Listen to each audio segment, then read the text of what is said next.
Le iragas est un art du spectacle issu du terroir malagasy. Il a pris racine dans les hautes terres centrales de Madagascar, au sein de communautés Merlin d'Antananarivo. Puis, il s'est répandu et s'est implanté vers d'autres communautés, notamment chez les Betslo de Fianarantsoa. Combinant à la fois chant, danse et art du discours, cette représentation constitue un élément du patrimoine culturel fortement apprécié en milieu rural et revitalisé par les artistes paysans autodidactes. Le iragas ne nécessite aucun instrument sonorisation. Il se pratique en général en plein air, autour d'un espace emblématique, disposé en cercle, où les troupes se mettent au milieu des spectateurs.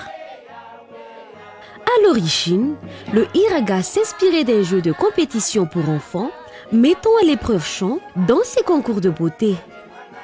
Un jeu qui a été conçu pour se divertir, mais qui devait être très apprécié par la communauté. Vers la fin du XVIIIe siècle, au temps du roi Anjanapunmirn, ce jeu fut exploité par les dirigeants royaux pour attirer et réunir la foule durant leurs discours. Ils se servaient des paroles de chansons pour transmettre un message au peuple. Plus tard, dans la deuxième moitié du XIXe siècle, durant le règne de Ranavallah II, avec l'avènement du christianisme et l'arrivée des colonisateurs, la culture malagasse fut complètement bafouée car ces derniers voulaient imposer les leurs. Opprimée et à la fois survoltée, la population cherchait un moyen pour s'exprimer et s'évader de cette emprise étrangère. C'était pendant cette période que le iragas a pris naissance et fut considéré comme un art de résistance culturelle au protectorat avant de devenir un art national après l'indépendance de Madagascar. Aujourd'hui, plus d'une centaine de troupes véhiculent cet art du spectacle.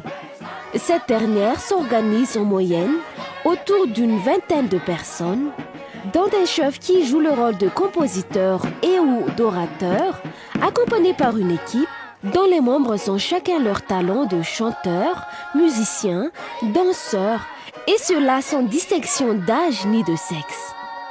Le iragas se manifeste lors des divers événements festifs, spectacles, fêtes populaires, campagnes de sensibilisation, spots publicitaires, cérémonies officielles, mais surtout lors des rencontres familiales, à l'occasion des retournements de mort ou famadian, assidûment pratiqués par les communautés des hautes terres centrales de Madagascar.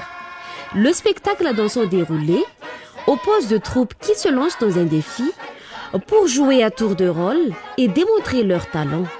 Les orateurs étalent leur capacité d'improvisation lors des discours poétisés pour impressionner l'équipe adverse et satisfaire l'auditoire. Les chanteurs exhibent leur puissance vocale tout en transmettant un message aux spectateurs. Les musiciens donnent vie au spectacle en performant leur savoir-faire à jouer le rythme traditionnel d'Ibagasi. Et les danseurs démontrent leur prouesse physique à travers les figures acrobatiques.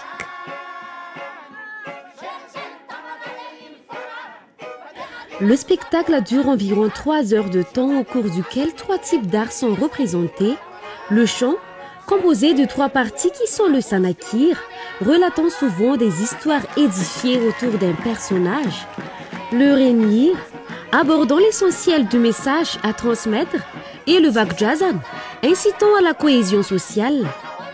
Puis, le discours vient s'intercaler entre chaque passage pour introduire, présenter et distraire le public. Et enfin, la danse, par sa chorégraphie et ses acrobaties, donne vie à la représentation. Il n'existe pour le moment aucune institution formelle sur le iragas. Il se perpétue fondamentalement par l'oralité. Sa transmission se fait généralement entre parents et enfants par apprentissage direct et progressif.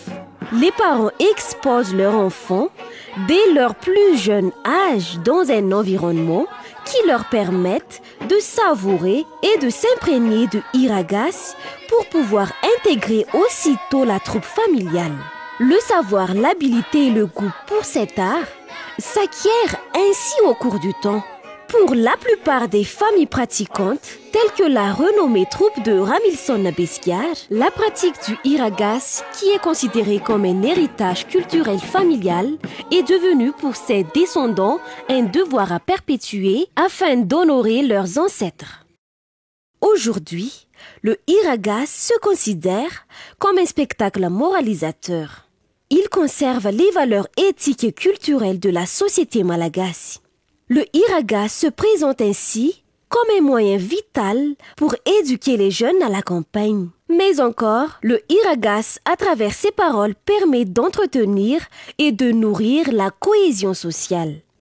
Ces textes, inspirés de faits sociaux ainsi que de la Bible, invitent chaque individu à s'entraider, à savoir vivre ensemble et à aimer son prochain.